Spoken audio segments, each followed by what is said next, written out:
ಬಂದೇ ಆಯಿತು. ತಂದೆಯ ಮಾತಿನಂತೆ ಜಗಕ್ಕೆ ಅನ್ನ ಕೊಡುವ ರೈತನಾದೆ.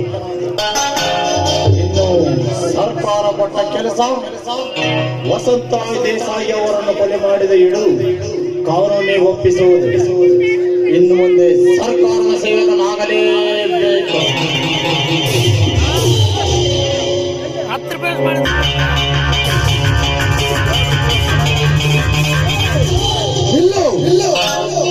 ಕಪಟಕಾರ ಸ್ಥಾನದಿಂದ ಬದುಕಿ ಶ್ರೀಮಂತರ ಬಿಡುಗಾಸಿಗೆ ನಾಲಿಗೆ ಚಾಚುವ ಕೊಲ ನೀನು ನಿಲ್ಲ.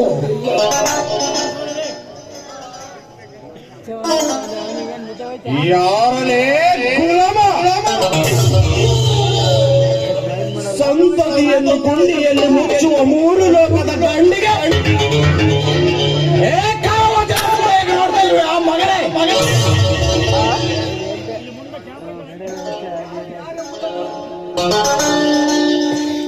ಯಾರು ಯಾರೆಂಬುದಕ್ಕೋಸ್ಕರ ಊರು ಊರು ಸುತ್ತಿ ಕರ್ಮ ದುರ್ವಿಧ ಶ್ರೀಮಂತರಿಗೆ ಧರ್ಮವನ್ನು ಮಾಡಿ ಧರ್ಮದ ದಾರಿ ತೋರಿಸುವ ಖಾಲಿ ಯುಗದ ಧರ್ಮ.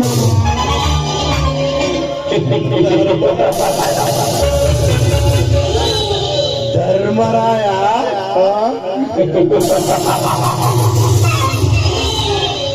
ಧರ್ಮದ ದಾರಿಯನ್ನು ತೋರಿಸುವ ಧರ್ಮರಾಯನಿಗೆ ನನ್ನನ್ನು ತಡೆಯಲು ಕಾರಣವೇನೆಂದು ಕಾರಣ ಕಂಡವರ ಆಸ್ತಿನಲ್ಲಿ ಕಣ್ಣ ನಿಮ್ಮಂತವರಿಗೆ ಹಚ್ಕೋಬೇಕಂತ ಹೇಳು. ಕಾರಣ ನೋಡು ಮರ್ಯಾದೆಯಿಂದ ನಿನ್ನ ಕೈಯಲ್ಲಿರುವ ಕಾಗದ ಪತ್ರವನ್ನು ಕೊಟ್ಟು ಇಲ್ಲಿಂದ ಹೊರಟು ಹೋಗು.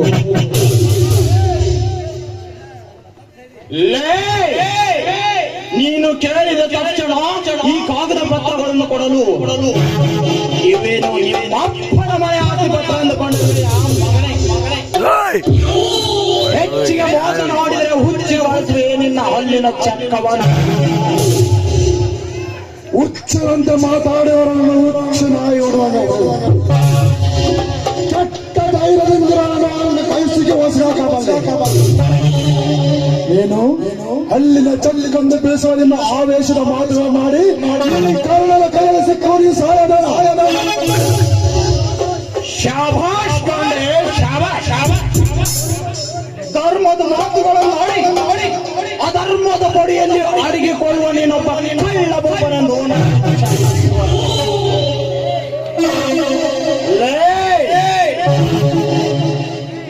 ನಿಮ್ಮಂತವರನ್ನ ಸಮಾಜಕ್ಕೆ ಬೆಂಕಿ ಹಚ್ಚಿ ಜನರನ್ನೇ ಸಾಯಿಸು. ಈ ಅರ್ಜುನನ್ನು ತಡೆಯುವುದು ಆ ಸೂರ್ಯನ ಕಣ್ಣಿಗೆ ಮಣ್ಣೆರಚುವುದು ಎರಡೋ ಒಂದೇ.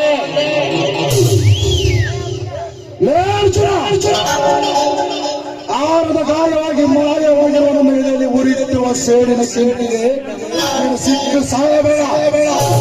ಸುಮ್ಮನೆ ಅದನ್ನು ಕೊಟ್ಟು ಇಲ್ಲಿಂದ ಹೊರಟು ಹೋಗು.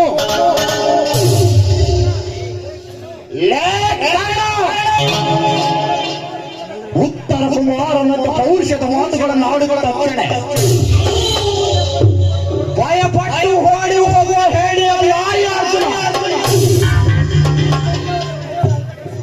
ನಿಮ್ಮಂತವರ ಭಯದ ಅಡಗಿಸಿ ಮೆಟ್ಟಿಲು ಕಂಡುವರೆ ಯಮನಂತ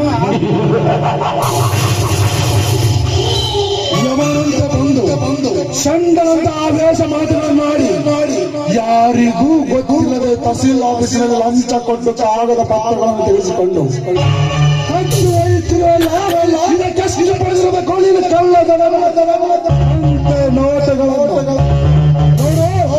ಅದರ 10% ನಾನು ಕೊಡುತ್ತೇನೆ. ಮರ್ಯಾದೆಯಿಂದ ನನ್ನ ಕೈಯಲ್ಲಿ ಕೊಟ್ಟು ಹೊರಟು ಹೋಗು. ಏನಂತೀಯ?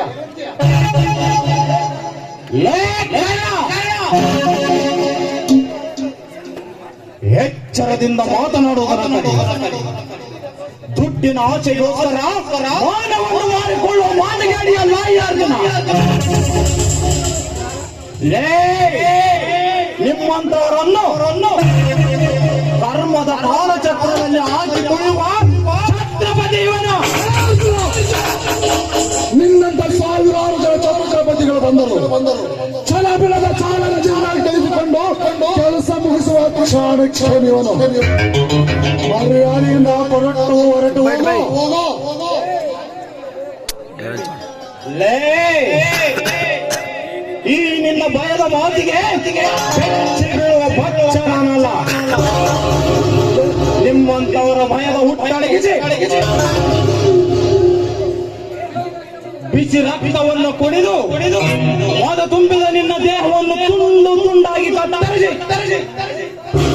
ನಾಯಿಗಳಿಗೆ ಅಂಗಳದಿದ್ದರೆ ನಾನು ಈ ಕಲಿಯುಗದಲ್ಲಿ ಗರ್ಜಿದ ಅರ್ಜುನನೇ ಅಲ್ಲ. ಸೊಕ್ಕಿನ ಗುಂಡೆ ಮುಗಿಯಿತು ನಿನ್ನ ಜೀವನದ ಅಂತಿಮ.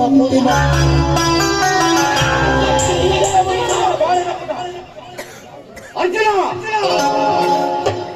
ಏನು ಮಾಡುತ್ತಿರುವುದು ನಿನ್ನ ಚರ್ಮಕ್ಕೆ ಸ್ವಲ್ಪಾದ್ರೂ ಅರಿವಿದೆಯಾ?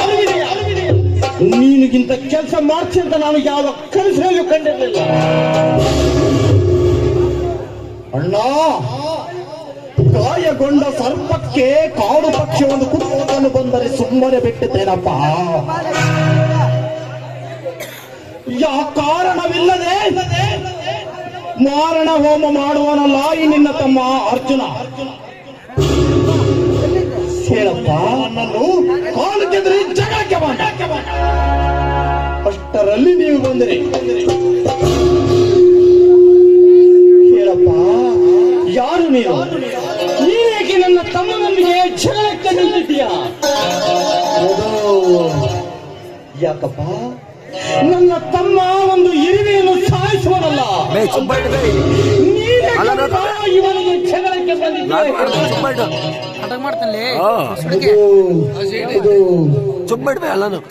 ಯಾಕಪ್ಪ? ನನ್ನ ತಮ್ಮನಿಂದ ನಿನಗೆ ಏನಾದರೂ ದ್ರೋಹವಾಗಿದ್ದರೆ ಹೇಳು, ಹೀಗಿಂದೀಗಲೇ ಅವನನ್ನು ಸತ್ತು ಬಿಡುತ್ತೇನೆ. ಹೇಳುತ್ತೇನೆ, ಈ ಕಲಿಯುಗದಲ್ಲಿ ಕರ್ಮವೆಲ್ಲ ಹೆಚ್ಚಾಗಿ ಅವರನ್ನು ಅಂತ್ಯ ಮಾಡುವಾಗ ಅಂತ ಒಳ್ಳೆ ಗುಣ ಇರುವಂತ ನಿಮ್ಮ ಹತ್ರ ತಲೆ ಎತ್ತಿ ಹೇಳುತ್ತೇನೆ. ನೋಡಿ, ನಿಮ್ಮ ತಮ್ಮ ತಹಸೀಲ್ ಆಫೀಸಲ್ಲಿ ಕದ್ದು ವ್ಯಾಪಾರ ಒಯ್ಯುತ್ತಿದ್ದ. ತಡೆದು ನಿಲ್ಲಿಸಿ ಕೊಡುವಂದು ಕೇಳಿದೆ. ಅದಕ್ಕೆ ಹಠ ಮಾಡಿದ. ಅದಕ್ಕೆ ಸುಡಲಿಕ್ಕತ್ತಿದ್ದೆ. ಅವನು ತಂದಿರುವ ಪತ್ರಕ್ಕೂ ನಿನಗೂ ಏನು ಸಂಬಂಧವಿದೆ?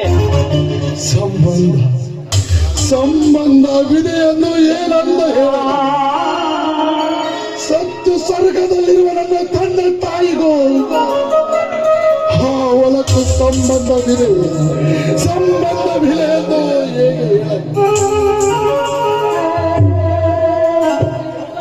ಅಂದರೆ ನೀನು ನಿನ್ನ ಮಾತಿನರ್ಥ ಏನಂತ ಬಿಡಿಸಿ ಹೇಳಪ್ಪ. ಹೇಳುತ್ತೇನೆ ಸರ್, ಧರ್ಮದ ದೊರೆಯಾದ ನಿಮ್ಮ ಹತ್ರ ತಲೆ ಎತ್ತಿ ಹೇಳುತ್ತೇನೆ. ಹಿಂದಿಗೆ 25 ವರ್ಷದಿಂದ ಈ ಊರು ಅಗರ್ಭ ಶ್ರೀಮಂತ ವಸಂತರಾವ್ ದೇಸಾಯಿ ನನ್ನ ತಂದೆ ಅದೇ ಆಸ್ತಿಗೋಸ್ಕರ ಜೈರಾಜ್ ಪುತ್ರರಾಜನ ತಂದೆ ತಾಯಿಯನ್ನು ಕೊಲೆ ಮಾಡಿ ನನ್ನ ದಿಕ್ಕಿಲ್ಲದ ಪರದೇಶಿಯನ್ನಾಗಿ ಮಾಡಿ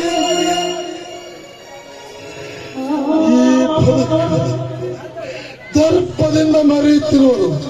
ಸ್ವಲ್ಪ ಕಾವಲಾಕಿ ಸರ್ವ ಆಸ್ತಿಯನ್ನು ವಶಪಡಿಸಿಕೊಂಡು ಅವರನ್ನು ನರಳಿ ಸಾಯುವ ಹಾಗೆ ಮಾಡಿ ಸತ್ತು ಸ್ವರ್ಗದಲ್ಲಿರುವ ನನ್ನ ತಂದೆ ತಾಯಿ ಆತ್ಮಕ್ಕೆ ಶಾಂತಿ ಕೊಡಿಸದೆ ಹೋದರೆ ಇವನು ಕಾರಣನೇ ಅಲ್ಲ. ಅಂದರೆ ನೀನು ವಸಂತ ದೇಸಾಯಿ ಅವರ ಮಗ ಕರ್ಣ ದೇಸಾಯಿನು? ಹೌದು, ನಾನೇ ಕರ್ಣ ದೇಸಾಯಿ. ನಿಮಗೆ ನಮ್ಮ ತಂದೆ ತಾಯಿ ಗೊತ್ತೇ? ಎಲ್ಲ ಗೊತ್ತಪ್ಪ. ನಿಮ್ಮ ತಂದೆ ತಾಯಿ